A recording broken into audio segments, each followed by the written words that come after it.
ხო, ერთი ძალიან მნიშვნელოვანი რამ ხდება, საერთოდ ყველა სფერო, რაც სახელმწიფო ინსტიტუტები თუნდაც კერძო სექტორი, თუნდაც განათლების სისტემა, უმაღლესი იქნება თუ საშუალო თუ ასე შემდეგ დაწყებითი, თუნდაც მასმედია, ეს ყველაფერი არის კომპლექსური საკითხი და ნებისმიერი დიქტატორული, ავტორიტარული რეჟიმის დროს ყველა ეს არის საფრთხის ქვეშ. ხო, განათლების სისტემას მიადგენ ყველაზე ისეთი სენსიტიური საკითხია და ძალიან მნიშვნელოვანია ყველაფერთან ერთად, რაც ჩამოთვალე და რაც არა.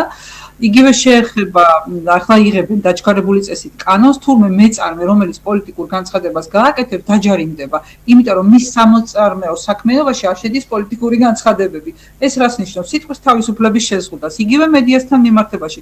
ხო, ფაქტიურად რაღაცა გაურკვეველი მიზეზებით დაიხურა მთავარი არხი. ხო, ასია. ჯერ მანამდე იქ რუსთავი ორთან ატეხილი რაღაცა პოლიტიკური აჟიოტაჟი, გასაგებია რამის, იმიტომ რომ მედიის გაკონტროლება ყველა ხელისუფლებისთვის სასიცოცხლოდ მნიშვნელოვანია, ყველა ასე ვთქვათ ავტორიტარული რეჟიმისთვის არის სასიცოცხლოდ მნიშვნელოვანი და იგივე თქვენი ტელევიზია თრიალეთი, რომელიც თუ არ მეშლება სადღაც 36 თუ 40 წელი არსებობს, მაუწყებლობას ახორციელებს საკმაოდ რთულ რეგიონში, ისეთი როგორიც არის შიდა ქართლი და რომელიც ესაზღვრება იმ კონფლიქტურ ზონას დროებით ოკუპირებულ ცხინვალის რეგიონს, უკვე მერამდენეთ დაადეს ინკასო, ხო, შეუჩერეს აბსოლუტურად ფინანსური საშუალება მოუსპეს იმისა, რომ მაუწყებლობა განახორციელოს, იმიტომ რომ ეს არ არის ის ტელევიზია, რომელიც ხელისუფლების გარკვეული წარმომადგენლების თუ მთლიანად ხელისუფლების რაღაც ინტერესებს დაიცავს, პირიქით ის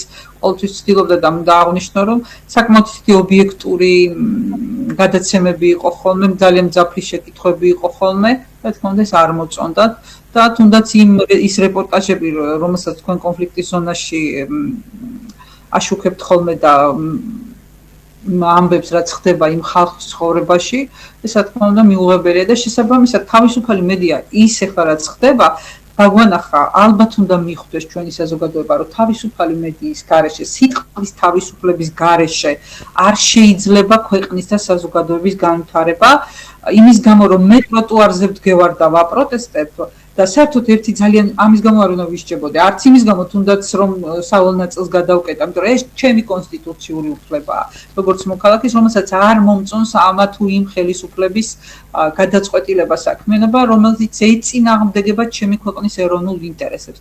აი კიდევ დაგვანახა იმან, რომ თავისუფალი მედია აუცილებელია, რომ არსებობდეს ქვეყანაში, იმიტომ რომ ობიექტურად გაშუქდეს მიმდინარე მოვლენები და პროცესები და თითოეულ ადამიანის, ასე ვთქვათ, კეთილნებაზე არ იყოს დამოკიდებული. ეს ძალიან მნიშვნელოვანია, იმიტომ რომ ყველა ხელისუფლებას ეშინია მედიის. და სხვათა შორის ყოველთვის ყველა ცდილობდა, რომ ხელში ჩაეგდო და გაეკონტროლებინა ის, რაც თქვენი თრიალეთის ტელევიზიის მისამართით განხორციელდა უკვე მერამდენეთ. ხო, ეს არის ამის მცდელობა, რომ დაადუმონ მედია, დაადუმონ ჟურნალისტები, მოუსპონ მათ ფინანსური საშუალება იმისა, რომ მაუწყებლობა განახორციელონ და თავისთავად ეს ძალიან ცუდია. ცუდი კი არა, საშინელებაა ჩვენი ქვეყნისთვის ასეთი ფაქტები და სამწუხაროდ როგორც ჩანს მარტო თქვენ არ ხართ ამ დღეში. წარმატებებს გისურვებთ და მინდა რომ იყოთ.